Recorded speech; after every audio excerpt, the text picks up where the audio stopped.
Ang mabuting balita ng Panginoon ayon kay San Lucas. Noong panahong iyon, sinabi ni Jesus sa kanyang mga alagad, hindi mawawala kahit kailan ang mga sanhi ng pagkakasala. Ngunit nakapangingilabot ang sasapitin ng taong na panggagalingan nito. Mabuti pa sa kanya ang binitnan ng isang malaking gilingan bato sa leeg at itapon sa dagat, kaysa maging sanhi ng pagkakasala ng isa sa maliit na ito. Kaya't mag-ingat kayo. Kung magkasala ang kapatid mo, pagsabihan mo. At kung siya ay magsisi, patawarin mo. Kung makapito siyang magkasala sa iyo sa maghapon, at makapito ring lumapit sa iyo at magsabing, nagsisisi ako, patawarin mo.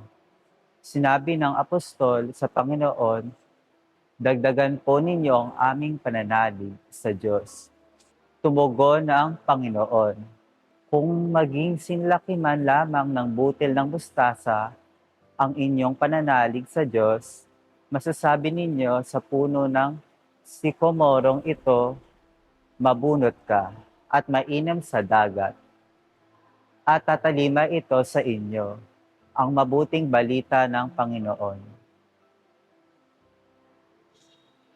Sabi sa Ebanghelyo, ganyan din ang ating pananampalataya.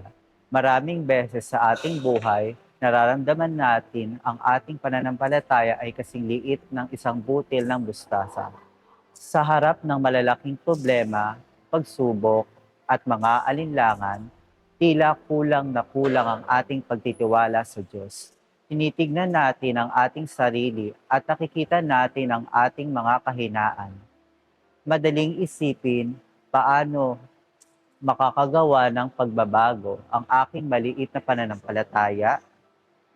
Ngunit ang aral ni Jesus ay hindi nakasentro sa laki ng ating pananampalataya, kundi sa kapangyarihan ng Diyos. Kung saan natin ito inalalagak, hindi kailangan ng Diyos ang isang perpekto at dambuhalang pananampalataya mula sa atin.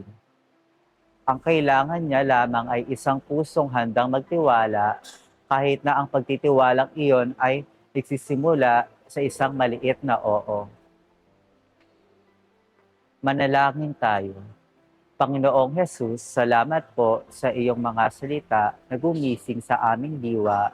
Inaamin po namin mahirap magpatawad, lalo na kung paulit-ulit kaming nasasaktan at madalas sa aming kahinaan. Nangihina rin ang aming pananampalataya.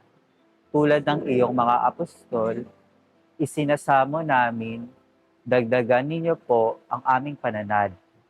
Ipagkaloob niyo po sa amin ang pananampalatayang sinlaki ng butil ng mustasa.